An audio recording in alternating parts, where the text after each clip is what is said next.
Look, I know everybody in the room can feel the tension. Like, what is this kid doing with this dramatic music behind?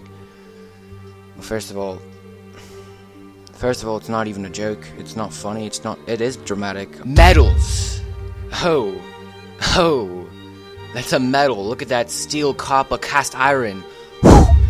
That's a non-metal. Actually, okay, that's not a non-metal. It's actually a kid with a balloon full of helium, but that's a Here is freaking Metalloids! I know, it's quite amazing. Silicon.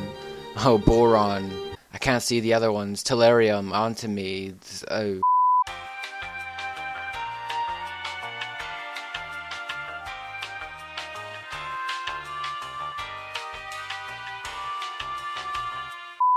Alright, well, let's just get right into it. Don't mind my voice, by the way. It's just to...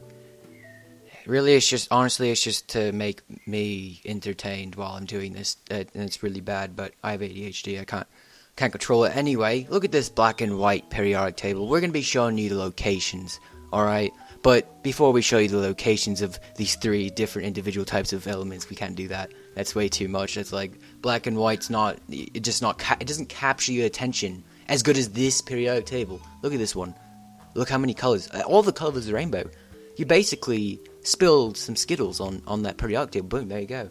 But it doesn't really specifically show you where the non-metals, the metals, or the metalloids are. That's not helpful. Look at this one. This one's pretty. If you don't understand that, I don't know what to tell you. It's pretty just smack dab right there. You get it? If you don't understand where the locations are, just raise your hand. I'll pause the video, maybe. I don't know. If you're lucky, I might pause the video. I just need to stop talking. Actually, no, I don't need to stop talking. You see the little stair steps? No, you don't? Okay, here, this little buddy here is going to help us out. You see how he's walking down the stairs? Yeah, that's pretty neat, isn't it? Yeah, I thought so too. Well, that's basically how you know which ones are metalloids, because he goes down the stairs. Don't quote me on that, by the way. Alright, well, unfortunately we have to get to the note-taking part. It's probably the hardest part of the video for me, personally, but... Okay, well... Metals. Some properties of metals include... So these are just properties of metals. Metals have a shiny luster, various colors, although most are silvery.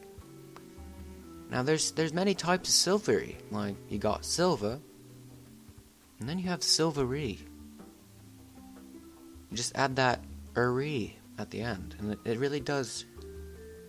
It really doesn't actually change it at all. It's just still silver. Okay, well.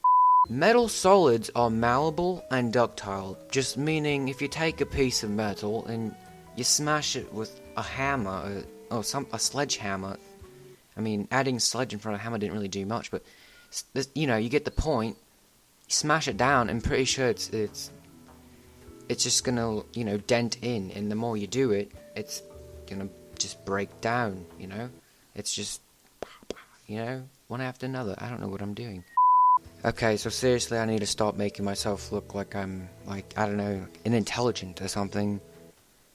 I just made myself look intelligent because I said inintelligent instead of unintelligent. That's great. Well, alright, anyway. Metals are also good conductors of heat and electricity. Most metal oxides are ionic solids that are basic. So basically, I'm really going to try not to make myself look unintelligent here.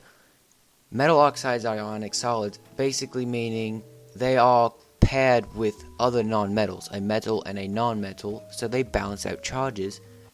Boom. I'm almost positive that is correct. If it's not, oh my lord, I really hope that's right. I'm pretty sure. I just think I know that. I think I know the periodic table pretty well, alright? Metals tend to form cations in aqueous solutions.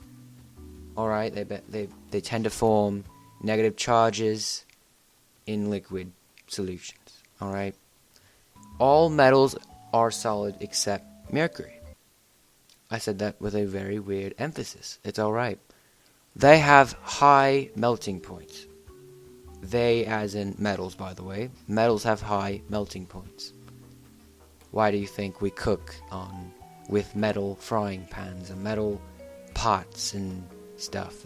It's basically, it's pretty self-explanatory.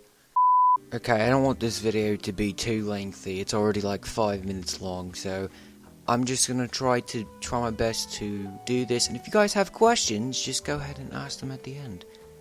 Because, wow, I'm really special. No, I'm actually serious though. Just ask them at the end because thinking is hard for me right now. Non-metals. Alright, so here's some properties that non-metals include. Non-metals do not have a luster.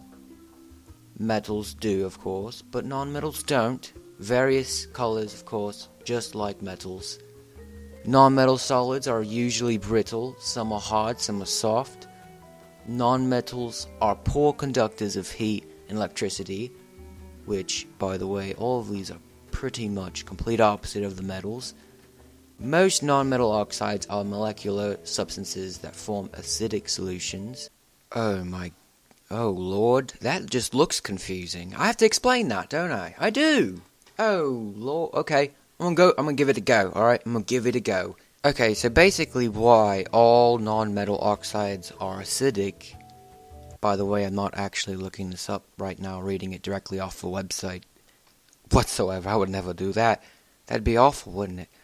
So, the addition of water to a non-metal oxide results in a compound that consists of a non-metal atom surrounded by, well, oxygen, or oxide, you know, and hydroxy, or you guys may know it as hydroxide, but it's hydroxy because it's an acid. That is basically all it really says. Oh, I meant to say, that's basically all I said, of course. And I just kind of want to leave this little note here that, you know, like I said, most non-metal oxides, they are acidic, but not all, you know. For example, carbon monoxide is not acidic at all. Jeez, I am quite a genius, guys.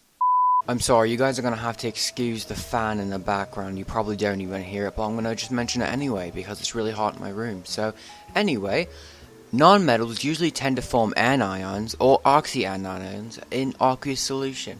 Complete opposite of the metal. Isn't that surprising? Not really, but okay. Their melting points are also their melting points are also lower than metals, except carbon, which has an extremely high melting point. And now we're on to metalloids. Alright, and here's some properties of metalloids.